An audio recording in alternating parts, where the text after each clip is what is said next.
बिस्मिल्लाहिर्रहमानिर्रहीम। अस्सलाम वालेकुम स्टूडेंट्स, आज का हमारा सब्जेक्ट है मैथ्स और हम चैप्टर नंबर 3 करेंगे। चैप्टर नंबर 3 का जो आज हमारा टॉपिक है वो है फ्रैक्शंस। हमने फ्रैक्शंस के बारे में करना है। पहले हम सिंपल फ्रैक्शंस करेंगे, मैं आपको बताऊंगी। उसके बाद में इक्विवेलेंट फ्रैक्शंस का बताऊंगी और denominators, numerators, ordering of fractions, ascending order, descending order, ये चीज़ें मैं आपको जो है बताऊंगी। इनकी डेफिनेशंस भी मैं आपको बताऊंगी कि इनकी डेफिनेशंस क्या हैं। सबसे पहले मैं आपको बताती चलूँ कि जो हमने पहले चैप्टर्स में पढ़ा है, मैं आपको वो रिपीट करूँगी कि हमने फर्स्ट चैप्टर में नंबर्स पढ़े, नंबर्स नेम हमने किए।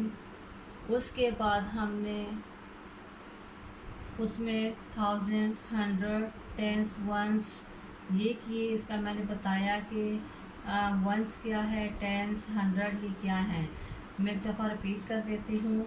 वंस जो है सिंगल नंबर को कहते हैं, जो 0 से 1 से 9 तक होता है। टेंस 2 डिजिट नंबर होते हैं। 2 डिजिट नंबर में कौन कौन से नंबर्स आएंगे? 10 से स्टार्ट करेंगे और 99 तक 2 डिजिट में नंबर्स शामिल हैं। इसके बाद 100 है, 100 में 4 डिजिट शामिल हैं। 100 में 3 डिजिट्स होते हैं। 3 डिजिट्स 100 से 1, 2, 3, ये 3 डिजिट्स हैं। ये क्या है? 100। इससे अबव जितने भी नंबर 3 डिजिट्स के होंगे वो 100 कहलाएंगे। फिर है 1000। 1000 में जो है कितने डिजिट्स होते हैं? 1, 2, 3 एंड 4। इसमें 4 डिजिट्स होते हैं। इसके अलावा हमने 10,000 का भी पढ़ा था। 10,000 में कितने डिजिट्स होते हैं? 1, 2, 3, 4 एंड 5 जी। उसमें 5 डिजिट्स होते हैं। ये हमने चैप्टर नंबर 1 में पढ़ा। उसके बाद हमने चैप्टर नंबर 2 किया, जिसमें हमने एडिशन के मतलब जमा के क्वेश्चन किए। उसमें हमने सब्ट्रैक्शन माइनस के किए, जिसको नफ़ी भी कहते हैं, मल्टीप्लिकेशन जिसे ज़रब कहते हैं, डिवीजन जिसको तकसीम करना, डिवाइड करना भी कहते हैं। जी स्टूडेंट्स, ये हमने रिपीट किया है पहला अपना काम जो हमने चैप्टर नंबर 1 और चैप्टर नंबर 2 में किया। मैंने आपको प्लस के जो क्वेश्चंस बताए थे एडिशन के, उसमें मैंने सिंपल भी ऐड करना बताया और कैरी लेकर भी मैंने ऐड करना बताया था आपको। अब हम आते हैं आज के टॉपिक की तरफ कि हमारा आज का क्या टॉपिक है। आज का हमारा जो टॉपिक है वो है फ्रैक्शंस। फ्रैक्शंस क्या हैं? A fraction simply tells us how many parts of a whole we have. You can recognize a fraction by the slash that is written between the two numbers. We have a top number, the numerator, and a bottom number, the denominator. For example, मैं अब आपको इनकी examples दूंगी। ये किसकी examples हैं? Simple fractions की।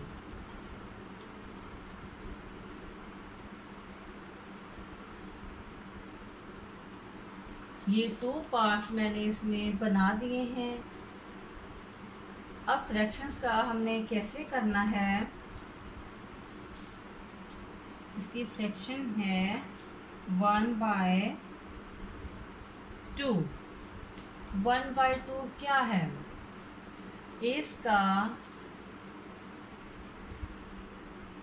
इस फ्रैक्शन का ये पार्ट क्या है, 1 है। 1 जो है इसका खाली है, नहीं है। और ये कितने सर्कल्स बनाए हैं हमने, कितने पार्ट हैं ये, 1। और इसका हमने, इसकी जो फ्रैक्शन है वो क्या है, 1। इसके हमने ये 1 बनाया और इसके हमने 2 पार्ट्स बनाए। एक पार्ट हमने ये बनाया और दूसरा पार्ट हमने ये बनाया। 2 पार्ट्स बनाए हैं हमने इसके, और इसकी फ्रैक्शन क्या है, 1/2। इसके बाद मैं आपको 1/4 का बताऊंगी।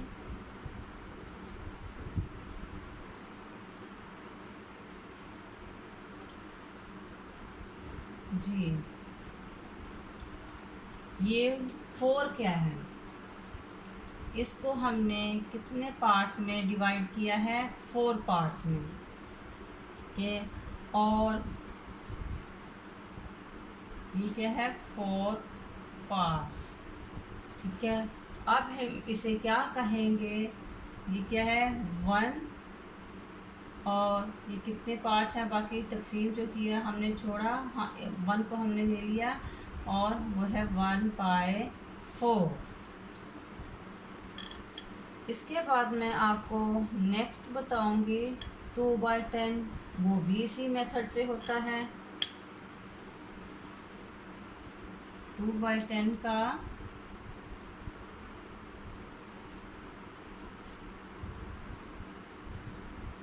10 में ये बनाऊंगी 1 2 3 4 5 6 7 8 9 एंड 10। ये कितने हैं, हमने 2/10 जो है नन है, वो अब हम कैसे करेंगे इनको, 2/10 हमने इनको डिवाइड किया, तकसीम किया 2 में, तो ये 2 आ गए। और ये टोटल कितने थे, 10, 1 2 3 4 5 6 7 8 9 10, टोटल ना ये 10 थे, इसलिए ये क्या है, 2/10। नेक्स्ट हम पढ़ेंगे इक्विवेलेंट फ्रैक्शन के बराबर की जो होती है, एक जैसा हिस्सा रखने वाली, एक जैसी सेम जो है फ्रैक्शन कौन सी है।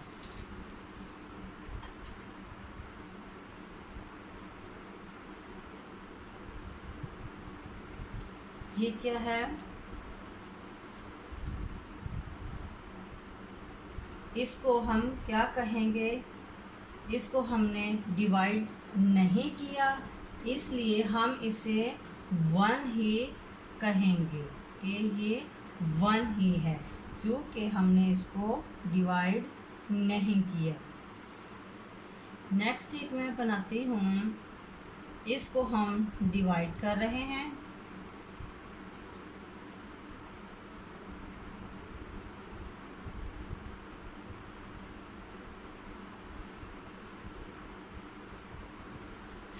जी स्टूडेंट्स, इसको हमने डिवाइड्स किया, इसको हमने कितने पार्ट्स में डिवाइड किया, 1 2 3 3 में हमने डिवाइड किया, तो ये क्या फ्रैक्शन है इसकी, 3/3। जी स्टूडेंट्स, इसकी डेफिनेशन भी मैं आपको बताती चलूँ कि इसकी डेफिनेशन क्या है। Equivalent fractions have the same value even to the use different numbers। इसमें क्या है, इनकी वैल्यूज़ जो होती हैं वो सेम होते हैं और इसके नंबर्स जो होते हैं वो डिफरेंट होते हैं। अब हमने डिनोमिनेटर करना है और मैं आपको बताऊं कि डिनोमिनेटर क्या है। द लोअर नंबर, इसका क्या दिया गया है, पहले मैं आपको ये बताती चलूं कि बाद में मैं इसकी डेफिनेशन आपको बताऊंगी। 2/3 इसमें जब हमने डिवाइड किया वैल्यूज़ को, इसकी वैल्यूज़ जो हैं डिवाइड हो गई और बाकी ये रह गए। डिनोमिनेटर की मैं आपको डेफिनेशन बताती हूँ। The lower number 3 indicates the number of equal parts a shape has been divided into. It is called the denominator.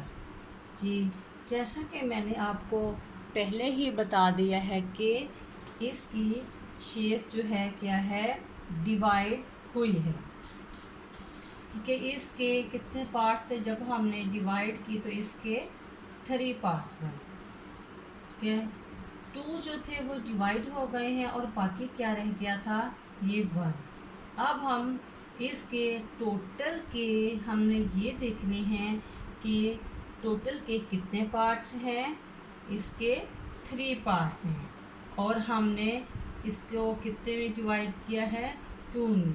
तो इसकी फ्रैक्शन क्या है, 2/3। नेक्स्ट हमारा है न्यूमिनेटर्स। अब इसका हमने पढ़ना है कि ये न्यूमिनेटर्स क्या है। The top number 2 indicates the number of these equal part used to refer it is called the numerator। ठीक है, इसमें नेक्स्ट हमारा है denominator and numerator are 2 very important words we use when working with fractions। जब हम fractions use करते हैं कहीं भी तो ये 2 वर्ड्स जो हैं इनकी बहुत अहमियत है, जो कि मैंने यहाँ पे पॉइंट्स लिखे हैं, ये फ्रैक्शंस में यूज़ होते हैं। मैं यहाँ पर एक अब फ्रैक्शन लिखूँगी।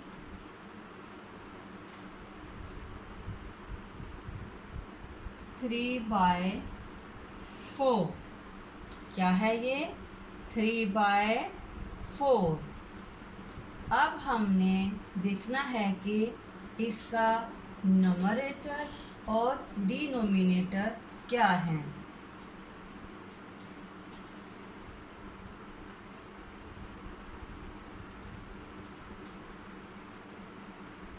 न्यूमरेटर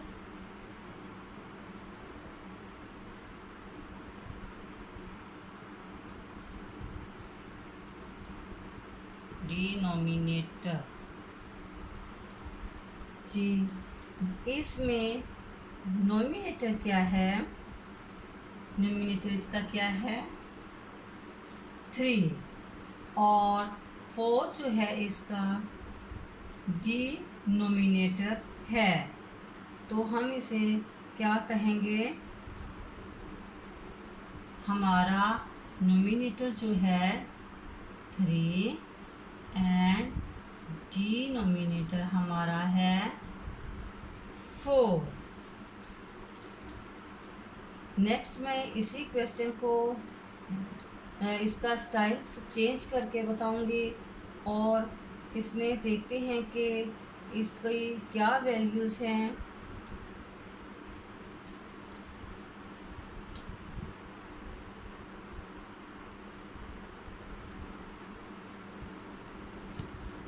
जी, न्यूमिनेटर डिनोमिनेटर, ठीक है, ये क्या है, इसका आ रहा है 2 6। अब हमने इसकी फ्रैक्शन देखनी है कि इसकी फ्रैक्शन जो है वो क्या है, 2/6, ये फ्रैक्शन है। इसके बाद हम नेक्स्ट करेंगे ऑर्डरिंग ऑफ फ्रैक्शन। जी, पहले हमने डिनोमिनेटर और न्यूमिनेटर्स को पढ़ा। इसके बाद अब हम ऑर्डरिंग ऑफ फ्रैक्शंस पढ़ेंगे। इसकी कौन सी टाइप्स हैं, इसकी 2 टाइप्स हैं, असेंडिंग ऑर्डर, डिसेंडिंग ऑर्डर। अब हम सबसे पहले देखेंगे कि असेंडिंग ऑर्डर क्या है। Ascending order mean ascending fractions from the smallest to the greatest। इसमें क्या होता है मैं आपको एग्जाम्पल के थ्रू बताऊंगी।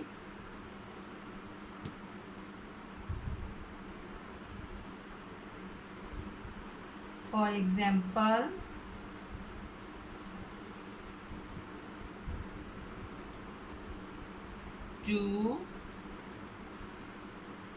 2/9, 5/9, 8/9, 1/9। अब हमने इसको असेंडिंग ऑर्डर में कैसे लिखना है, वैसे तो ये सामने लिखते हैं मगर यहाँ जगह नहीं है, इसलिए मैं नीचे लिखूँगी। इसको हमने, इसका जो मेन है वो हमने देखना है कि सबसे छोटा नंबर कौन सा है। हम स्मॉलेस्ट टू बिगेस्ट जाएंगे। स्मॉल जो है इसमें कौन सा है, 1/9। इसके बाद ये तो हमारा हो गया। नेक्स्ट इसके बाद हमारा कौन सा है इनमें से स्मॉल नंबर, जी 2। इसमें 1 के बाद 2 है स्मॉल नंबर, ये क्या आएगा, 2/9, ठीक है। अब हमने इसको भी कर ली है। इसके बाद बाकी ये 2 बच गए। इन दोनों में से हमने देखना है कि कौन सा स्मॉल है।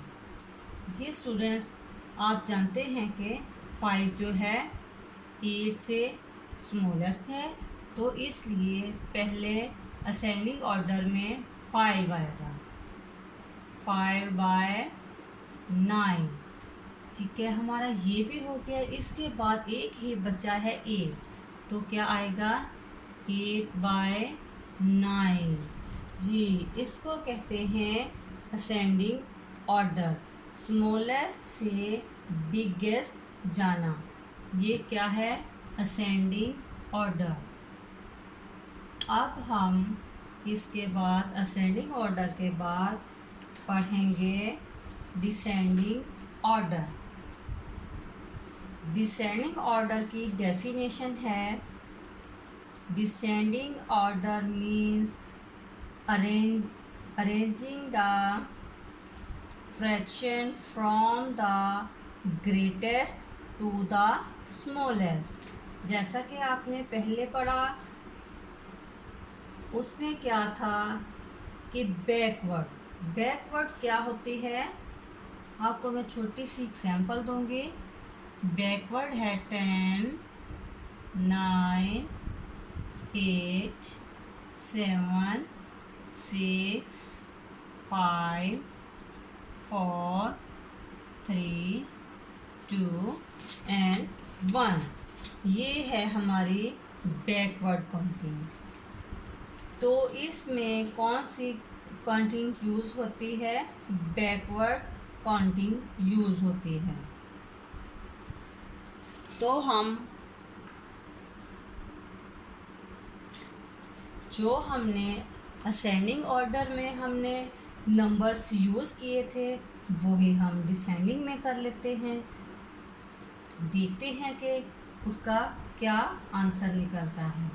उसमें हमने क्या किया था, 2/9,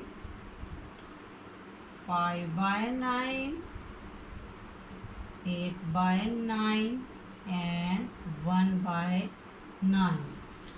असेंडिंग ऑर्डर में मैंने स्मॉलेस्ट टू बिगेस्ट ये मैंने किया था।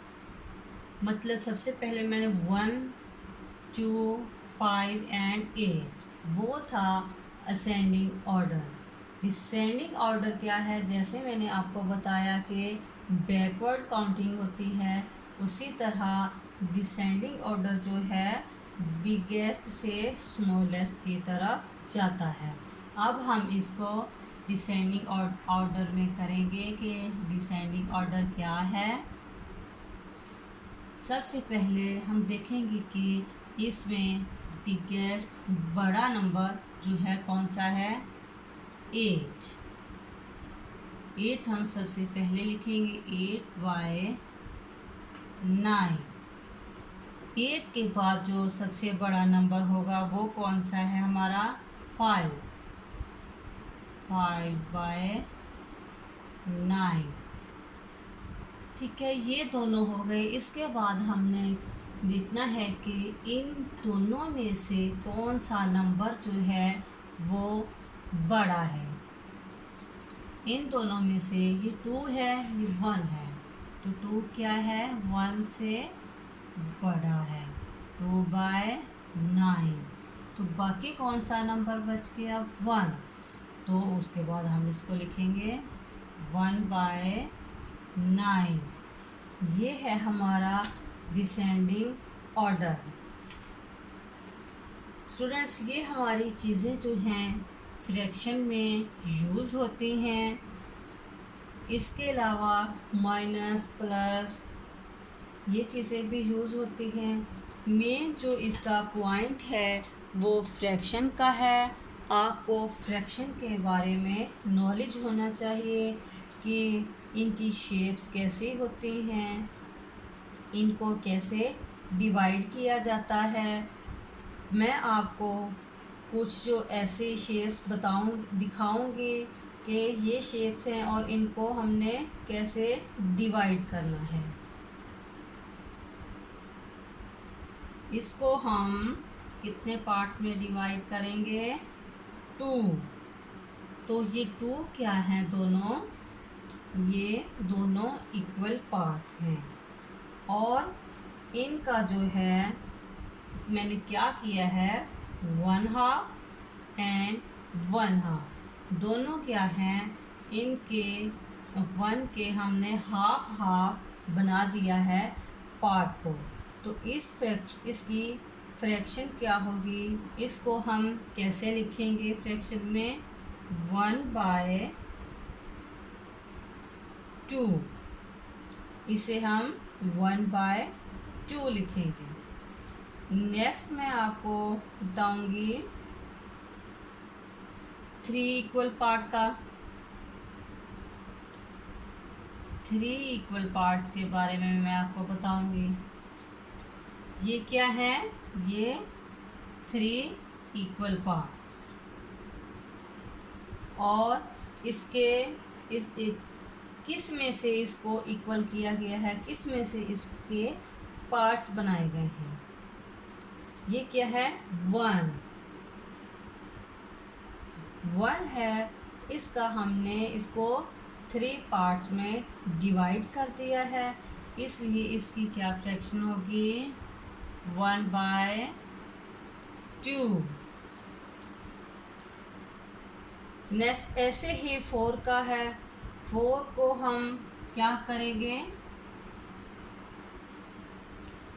4 पार्ट्स में डिवाइड कर देंगे, तो वो क्या हो जाएगा, 1/4। स्टूडेंट्स, आप जानते हैं कि जितने भी पार्ट्स बना लें वो क्या कहलाएंगे, क्योंकि 1 एक चीज़ होती है उसको हम जब डिवाइड करते हैं तो वो ज़्यादा में हो जाती है। जैसा कि इसको मैं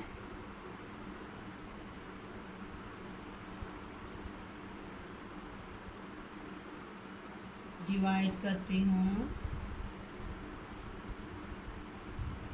अब देखते हैं कि इसके कितने पार्ट्स बने हैं। 1 2 3 4 5 6। तो अब हम इसका क्या लिखेंगे कि कितने पार्ट्स हैं जी, 6। और हमने कितने उसमें से जो है डिवाइड किया है, 1 में से। 1 में से हमने इसको डिवाइड किया पार्ट्स में, और इसकी फ्रैक्शन क्या है, 1/6। इसके बाद हमने ये मैं आपको इसलिए बता रही हूँ ताकि आपके ज़हन नशीं हो जाए फ्रैक्शन का, कि सिर्फ ये ही इसका नहीं है कि एक ही होता है 1/2 या 1/4। इसके अलावा जितने भी नंबर हैं, हम जितने पार्ट्स को किसी चीज़ को डिवाइड करेंगे ये उतने ही हो जाएंगे। अब ये तो हमारे पार्ट्स थे। मैंने आपको पहले भी बताया कि ये क्या है, इसका तो कोई पार्ट नहीं है। जिसका कोई पार्ट नहीं हो तो उसका हम क्या लिखेंगे कि ये 1 है, ओनली 1। जी स्टूडेंट्स, आपको फ्रैक्शन की समझ आई होगी। इसमें आज हमने क्या क्या चीज़ें पढ़ी हैं। हमने सिंपल फ्रैक्शन के बारे में पढ़ा, इसके बाद हमने इक्विवेलेंट फ्रैक्शन के बारे में पढ़ा। थर्ड पे हमने डिनोमिनेटर के बारे में पढ़ा। फोर्थ में हमने नंबरेटर के बारे में पढ़ा। इसके बाद लास्ट में हमने ऑर्डरिंग ऑफ फ्रैक्शन, जिसकी जो टाइप्स हैं वो हैं असेंडिंग ऑर्डर, डिसेंडिंग ऑर्डर। हमने इनको डिटेल से किया, हमने इसकी एक्सरसाइज की। उसके बाद मैंने आपको शेप्स बताई, उनके पार्ट्स बताए कि कितने पार्ट्स हैं और उनकी क्या फ्रैक्शन है, ये हमने लिखी। इससे पहले मैंने आपको लास्ट चैप्टर, जो हम पहले चैप्टर नंबर 1 और चैप्टर नंबर हमने 2 किया था, उसके बारे में भी बताया। जी स्टूडेंट्स, हमें इसकी प्रैक्टिस करनी चाहिए ज़्यादा से ज़्यादा। मैथ की हम जितनी ज़्यादा प्रैक्टिस करेंगे उतना ही हम इसको अंडरस्टैंड कर पाएंगे। मैथ में ज़्यादातर टेबल यूज़ होते हैं, इसलिए हमें टेबल्स जो है लर्न करने चाहिए। अगर हम उसे डॉजिंग में करेंगे तो वो बहुत अच्छा है, क्योंकि डॉजिंग में लर्न किए हुए टेबल बहुत फ़ायदेमंद होते हैं। इससे हम मैथ को जल्दी कवर कर सकते हैं। बहुत से बच्चे ऐसे हैं जिनको टेबल्स नहीं आते, इसलिए उनको मैथ्स में प्रॉब्लम होती है। जी स्टूडेंट्स, ये हमारा था आज का टॉपिक फ्रैक्शंस। इससे पहले हमने माइनस, प्लस और डिवाइड के जो हैं वो क्वेश्चन किए थे। इंशाल्लाह नेक्स्ट चैप्टर के साथ हम हाजिर होंगे। तब तक के लिए अल्लाह हाफिज़।